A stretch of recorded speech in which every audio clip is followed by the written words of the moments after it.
Hello, I am back. Tour of the palate. Man, let's see, what has happened since I've been gone? Well, went to Spain. That was fun. Incredible. Fun is an understatement. Uh, it was so good in every way that you can imagine. Wonderful memories were made. Great time eating good food, seeing all the sights. It's jam packed because it's only for a few days, but beautiful sights to see. Beautiful people. Looking at you, Sarah. And let's see. Man, just incredible. Incredible experience. I'm back cooking food from South America, Venezuela, actually. Today we are making pabellon criollo, which is like beans, flank steak that's shredded and then mixed in the sauce, rice. I did not get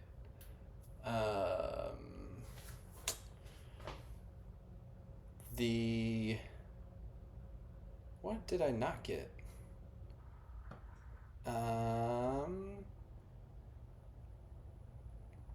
Plantains. That's what I did not get. Because the plantains are supposed to be frozen fried plantains and could not find them. So, with that being said, we are making the sauce. So I'm going to show you what we were looking at and have to be plugged in so it's a little bit more intense. There's a sauce, and it's just diced tomatoes, bay leaf, some salt, and some tomato sauce that have been mixed together. And we bring that to a boil or a simmer, and then we will take that out. Also, the steak. So I'm going to go ahead and remove the steak here and then shred it.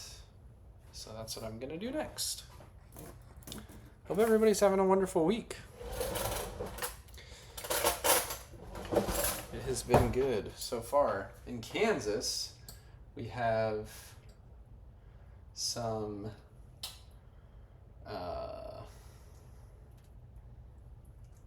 like wow. Yum, yum, yum. It was like 60 degrees today, which was incredible. So good times there. So what I did is use a pressure cooker, and I have an instant pot or Instapot, I guess it should, or instant pot. I have an instant pot, but there's an Instapot anyway. You slice the steak into like shriveled, like just shred the steak with a fork is what I'm doing right now, but you just slice it into equal parts and you put it in pressure cooker and you cook it for like 15 minutes with a whole chopped, not chopped, but eighth onion, and you just let it cook with that and some smashed garlic and adobo seasoning. And if you want to know what adobo seasoning looks like, this is a brand that you can get from wherever. Like, I got it from Sprouts, but it smells really good. I mean, it's hard to not have goodness when you mix onions and garlic with adobo seasoning. So that's that. And key here is you don't want it to be shredded too much, because then it will dissolve in the sauce. So we don't want to do that. So I am just going to go ahead and do kind of like a rough shred. I just use 2 forks, but you can kind of use whatever you want. I'll show you what I'm looking at here. See? And I'm using flank steak, but you can use skirt steak. I think the traditional way to make it is to use flank steak, but use whatever kind of steak you can find. You just don't want something that's like really, really fatty, because then it, I don't know, just doesn't, according to the recipe, it doesn't work as well. Maybe my fellow people that are from Venezuela will correct me and say, well, you can use ribeye or literally whatever you have. Be industrious. I just try to make everything as true and authentic to what I have heard and researched as I can, and sometimes that may not be true because I read everything online. Does anybody not like the sound of like things on a chalkboard? Not like nails on a chalkboard, but just like I experience that when I see someone fall down. Like I get secondhand pain. I don't know what that is, but maybe I'm just a very sensitive person. What does everybody like to eat during the holidays? I know that's coming up. I am a fan of green bean casserole. And of course eating a bunch of mashed potatoes and of course, since I've really started to get adventurous with cooking, I've been liking to do like different cultures take on traditional Thanksgiving food, although I do enjoy and appreciate your like regular staples.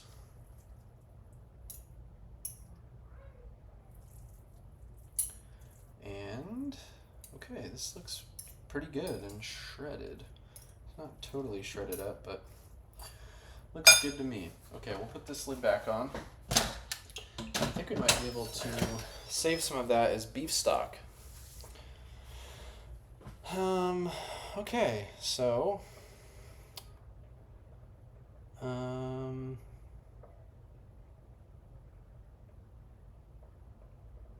okay.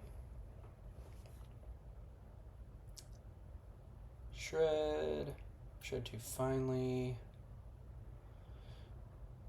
Okay, sort of make the rice.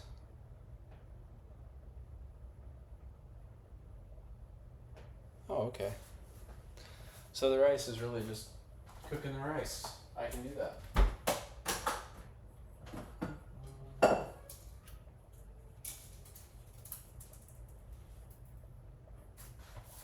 Okie dokie artichoke. I always wash my rice because I think I've said this in other videos, but washing your rice is good. So let me get my scooper.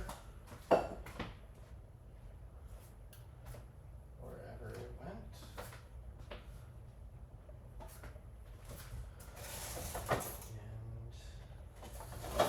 And then the rice.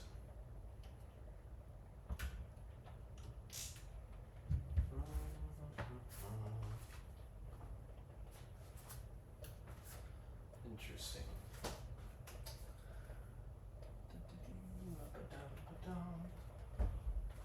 Get the rice.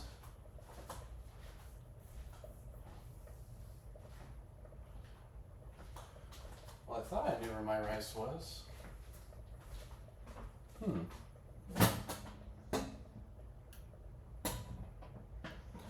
That is interesting. My rice seems to have disappeared. Never mind, I found it.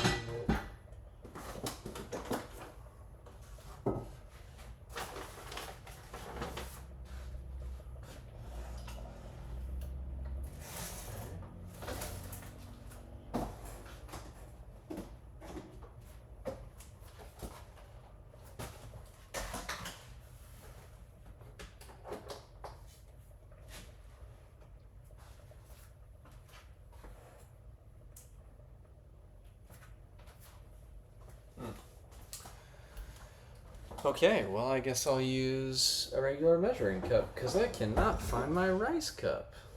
That's interesting. Let's do half a cup. I'll do full cups.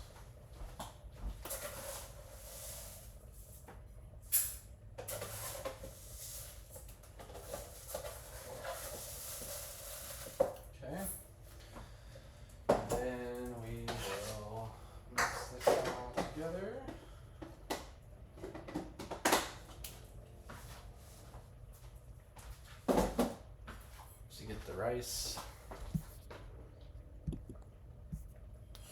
There we go. Now I will wash it. And this needs, it's getting to be delicious looking. Go ahead and wash the rice. And how I wash the rice is I just pour water in here and then I just stir it with my hand until you see it kind of get cloudy, and then I rinse it out.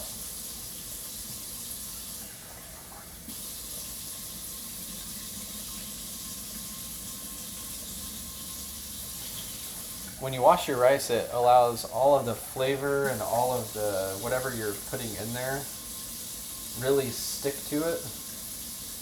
If you don't wash your rice, the sauce or whatever you put on it just falls right off of it.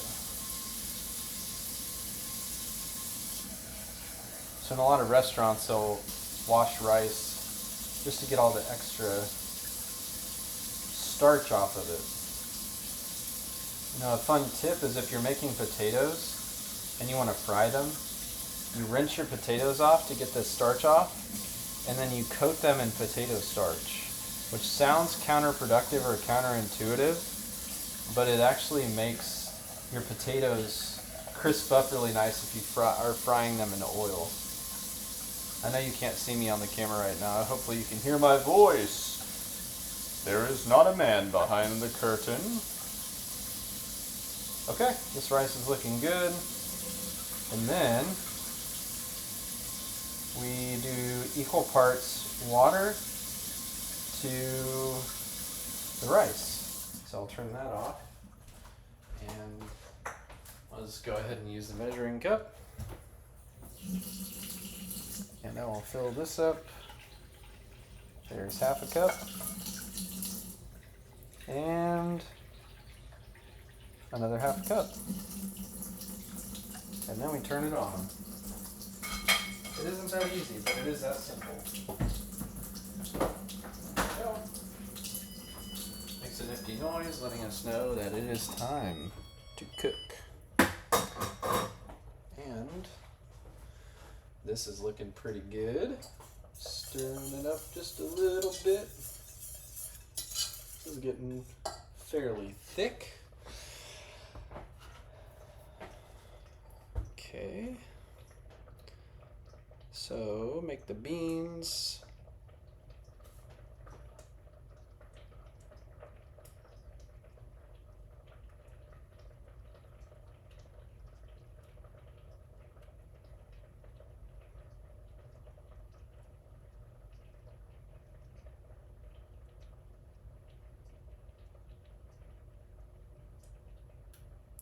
Oh, you know what? I totally goofed. I do not have the beans. That's unfortunate. Well,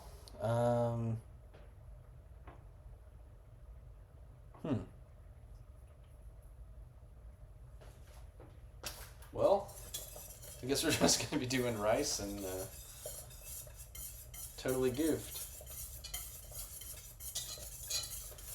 Dirt to that one. Can show you. Might shred this just a little bit more. So what we're gonna do with this beef is we're gonna fry it in a pan. It's gonna kind of crisp up a little bit, and then we're gonna put the sauce on it, and then it's gonna cook in the sauce for a little bit. Should be tasty. Looks good.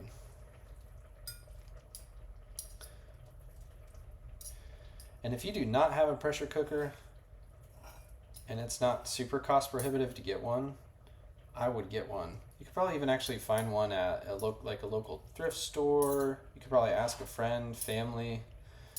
They may have one. If you can't, they're like $100, and it's one of the best purchases and investments that you'll have if you like to cook. One, because it makes everything like making nachos. So for game days, sometimes I make chicken tinga.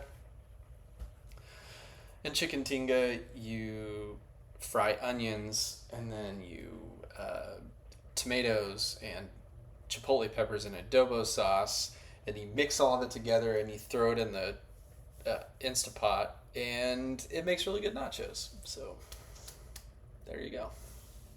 Delicious. And this sauce is thickening up nicely. Looks pretty good. I'm going to go ahead and get a pan out because I'll go ahead and unplug this, and I'll set it over here so it's not in the way.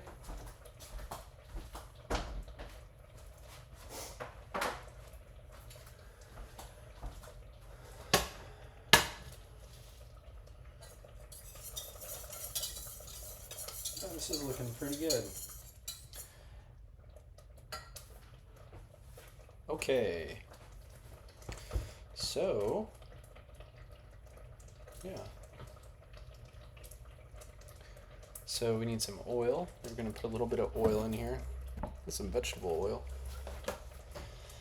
You can kind of use whatever oil you want. A lot of these recipes that I've noticed, they want you to use neutral oil so it doesn't like taint the flavor of the food that you're eating, because olive oil can add interesting flavors. I'm just going to guess by checking. We're going to go, that looks like 1, that looks like 2, that looks like 3. And I have this big jug of oil because I was frying the stuff. But it's delicious. Is frying the most healthy, efficient way of eating food? Probably not. But it tastes good.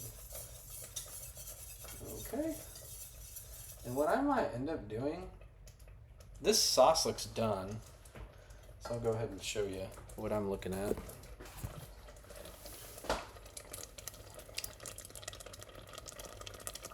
It's popping at me. It's thickened up a lot. Okay. And then, let's see, some of the seasoning with the remaining teaspoon of adobo. Okay.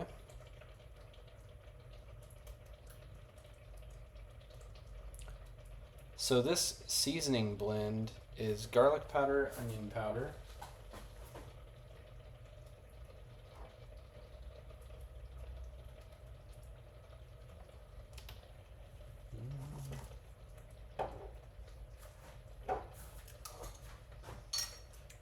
onion powder,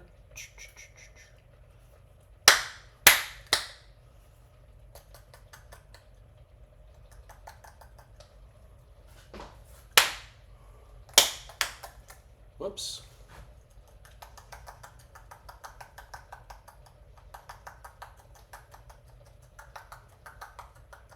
Okay. There's the onion powder. I need some garlic powder. It's right here. And it's basically just like equal parts teaspoon.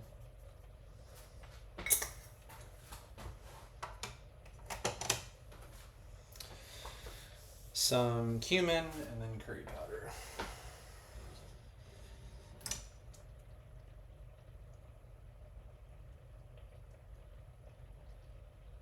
Some mustard. Cumin, where are you, cumin? And curry powder. Just garam masala, celery salt, ground mustard, kernel mustard. There's curry powder. Okay. I'm going to pull this off the heat. Add some curry powder. Okay.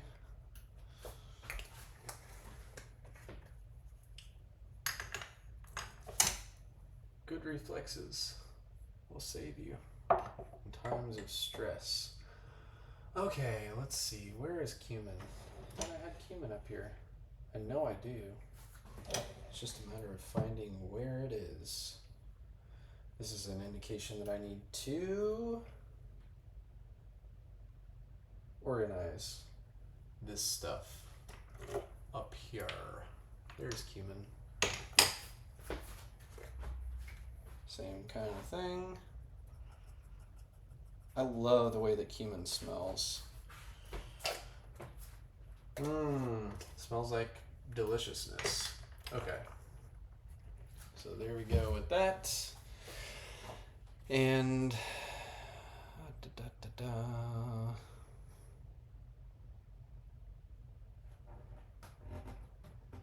a little bit more adobo.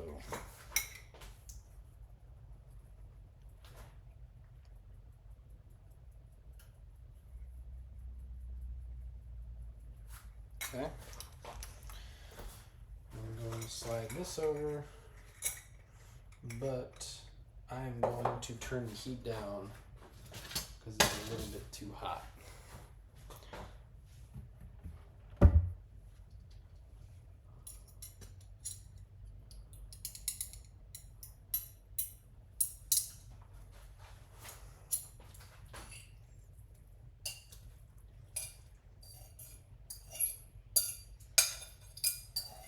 Okay.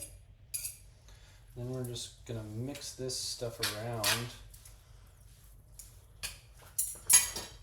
in the mixture. That was redundant. Mix it in the mixture. Okay.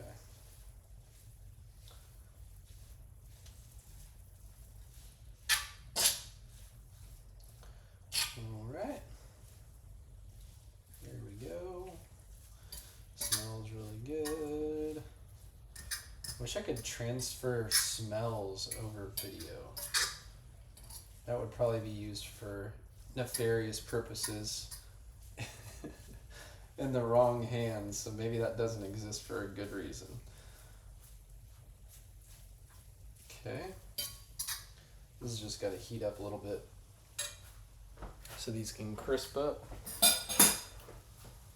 And then,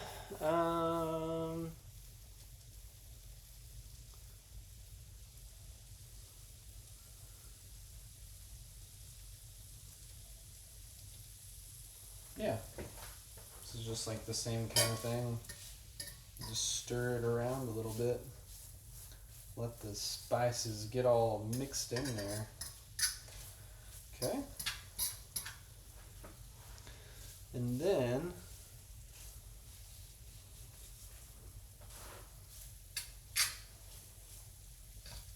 this piece is very fatty, so I'm just going to toss it.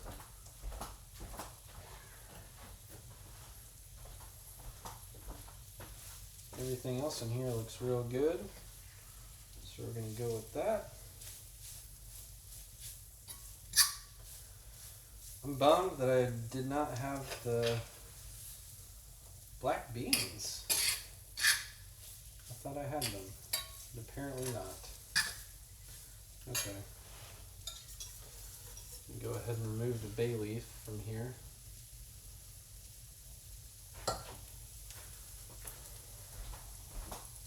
That is hot on my hand. Yo! Alright. Nice. You can hear the sizzle, the pop. The sizzle and the pop and the shake and the doing. I have to admit, I think South American and Latin American food, it's just so fun to make, and it smells so good, and it tastes so good, and it's just like the best. Delicious.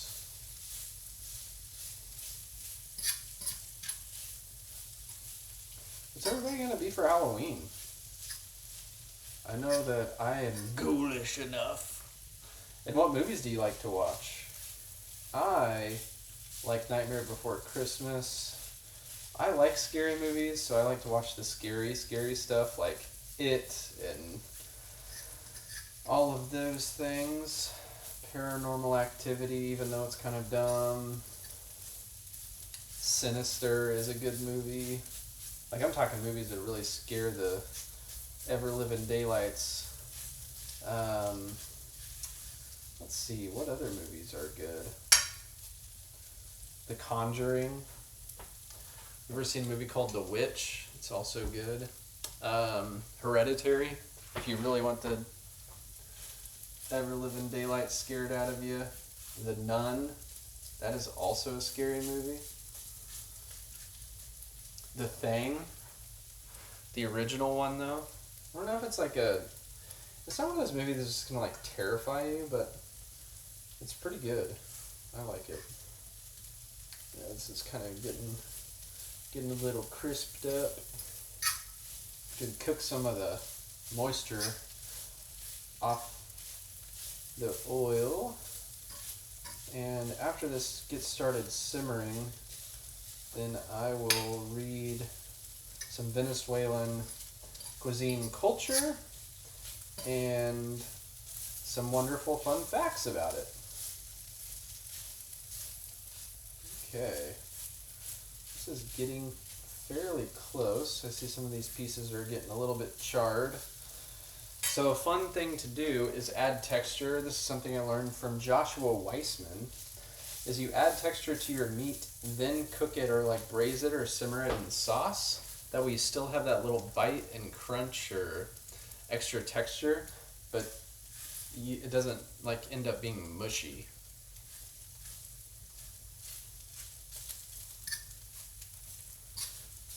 So there we go. Okay. And the fact that this is going to be cooked in acid is just going to, and the tomatoes is going to make it even more broken down in the fibers of the meat. And this is also just a reminder for all of you, when you cook meat, you should slice against the grain when you cut it to serve it. That way it's easier for everybody to chew, and it just is better. Especially if you're doing with tacos or something like that. Okay, this looks good. So now, I'm going to add the tomato sauce.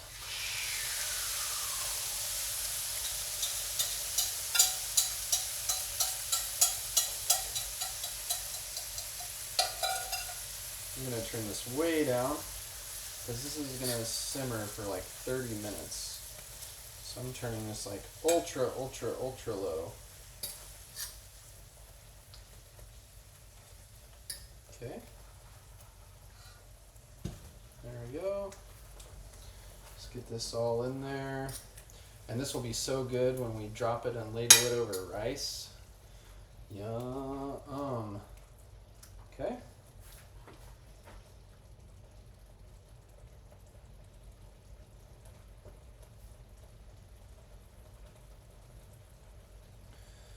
And little fun fact is you add more tomatoes, more ketchup. How much are we supposed to add? 2 tablespoons of ketchup.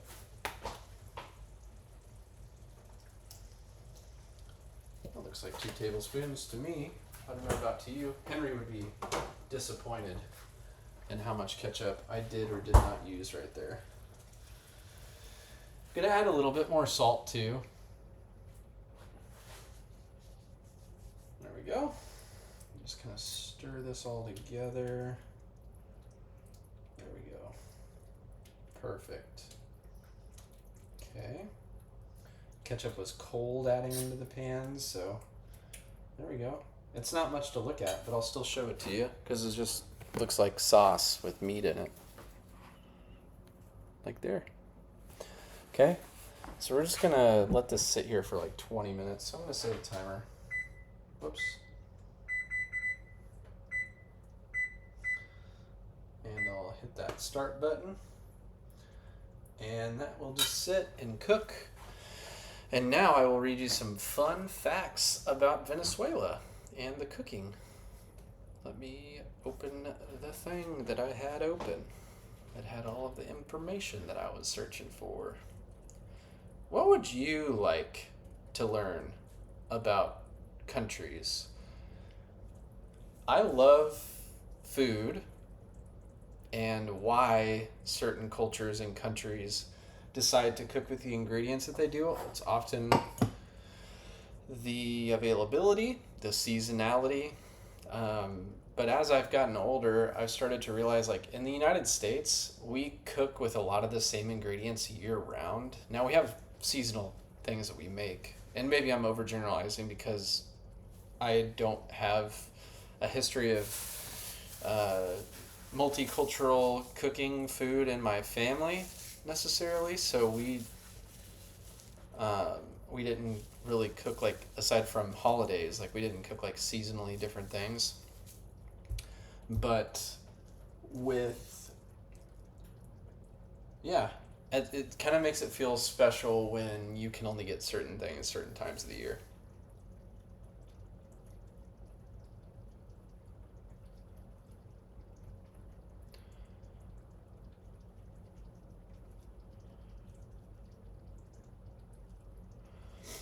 Okay. So, Venezuelan cooking tradition and food culture. Venezuelan cuisine reflects a rich blend of indigenous, African, and Spanish influences, creating a distinct culinary identity in South America. Staple ingredients are corn or maíz. It's the cornerstone of Venezuelan cooking, used to make arepas, cachapas, or hallacas. Other essential ingredients include black beans, plantains, cassava, yucca, and tropical fruits. The cuisine also features beef, chicken, pork, and along the coast, abundant seafood. Arepas are the most emblematic food. They're round cornmeal patties that are grilled, baked, or fried, then split and filled with cheese, shredded beef, black beans, or countless other fillings. They're eaten at any time of the day. Pabellon criollo, which is what we're making, is considered the national dish. It's shredded beef, black beans, white rice, and fried plantains served together. So I goofed on two of those things. Oops. Darn it. Representing Venezuelans' multicultural heritage. Hallacas are special occasion dishes, particularly at Christmas. Corn dough stuffed with a stew of beef, pork, and chicken wrapped in plantain leaves. Making them is often a family affair, so kind of like tamales. Eating customs. Venezuelans typically eat 3 meals daily, with lunch being the largest. Food brings families together, and sharing meals is central to social life. Street food culture is vibrant, with vendors selling empanadas, tequeños, or cheese-filled fried dough, and fresh fruit juices. And coffee is deeply embedded in the culture. Venezuelans drink it strong and sweet throughout the day. The country also has a notable beer culture and produces excellent rum and cacao. Delicious. So there's some info about Venezuela and Venezuelan cooking. Well, I will let this simmer for the next 15 minutes, and I'll come back with the finished product.